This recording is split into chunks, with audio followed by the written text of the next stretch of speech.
The A616 used to pass straight through this old steel town, but then the road planners got to work on Stocksbridge. They built a sweeping new bypass. While it may have made the town quieter, some believe the bypass disturbed something which would have been best left alone. Certainly the two security guards who were watching over the equipment being used to build it would agree. They were still puzzling over the sight of the children, but that was just the beginning. The next incident was later on that night. Here, Stan, stop the car. Look, there's someone up there. Don't be daft. It can't be. Yes, there is. Look! You drive around, shine your lights on bridge. I'll wait down here. Right. They immediately started the vehicle up, shone the headlights towards the hooded figure, and the headlights actually shone through the figure.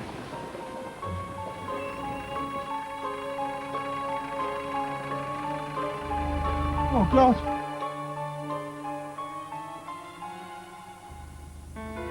It's disappeared into thin air! Let's get out of here!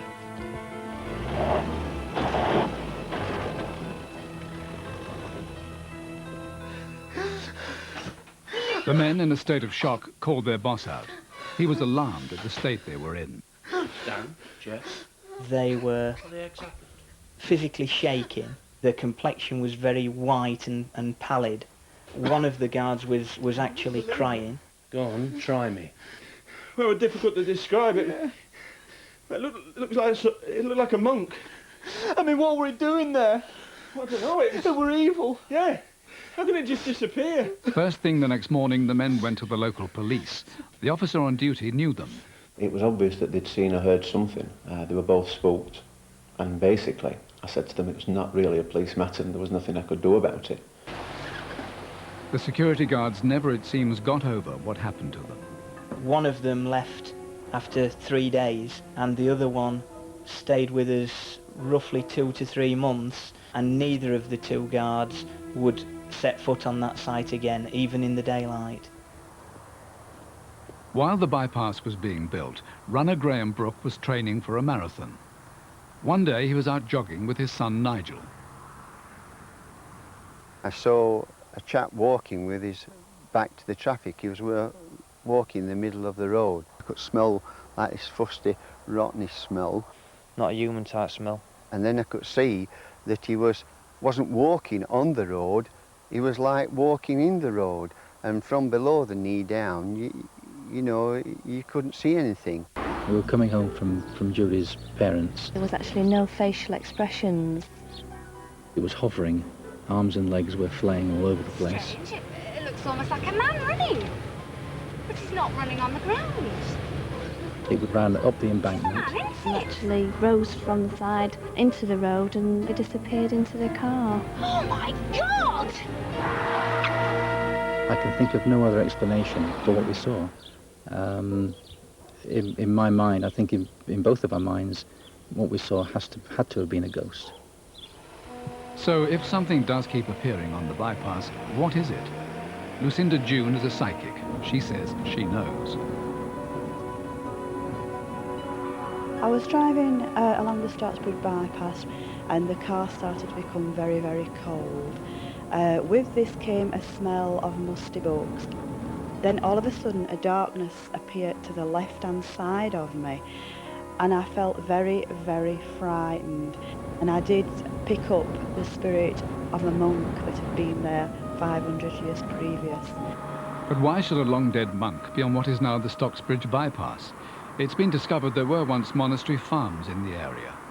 The rumour or the story is that one of these monks became disillusioned with the rather harsh autocratic way of life. He came here to Underbank Hall and worked the rest of his natural life here as groundsman or whatever, and subsequently when he died he was buried in unhallowed ground.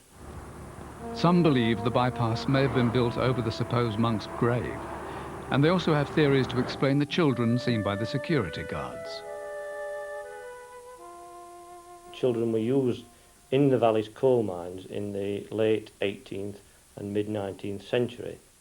And the rumour suggests that there's been some sort of a mining catastrophe. Let's switch the radios off. Right. We sat in the panda car with the lights off, the engine off. Seems all right.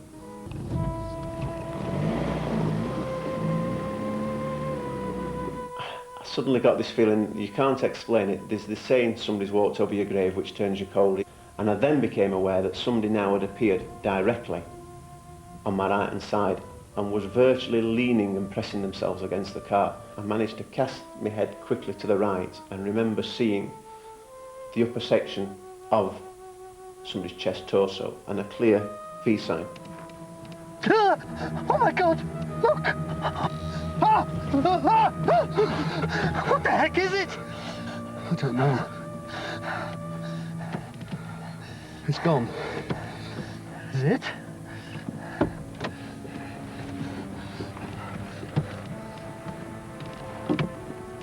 When I got out of my side, not a person, nothing about at all.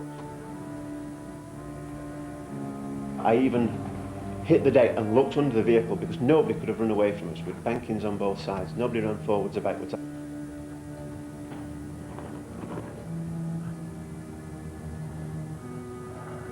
We went to start the car, and at first the car wouldn't start. We started to panic a little bit.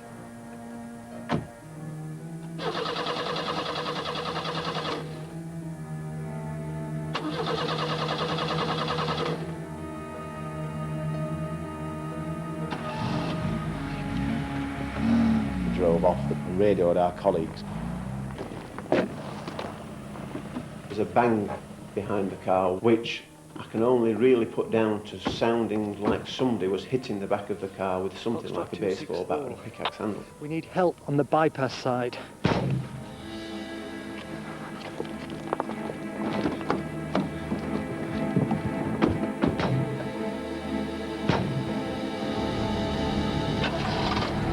Things on this job have frightened me, and it wasn't the kind of fear that you get from violence offered towards you or anything like that. It was more the kind of dread feeling or knowing that something's happening that you've no control over.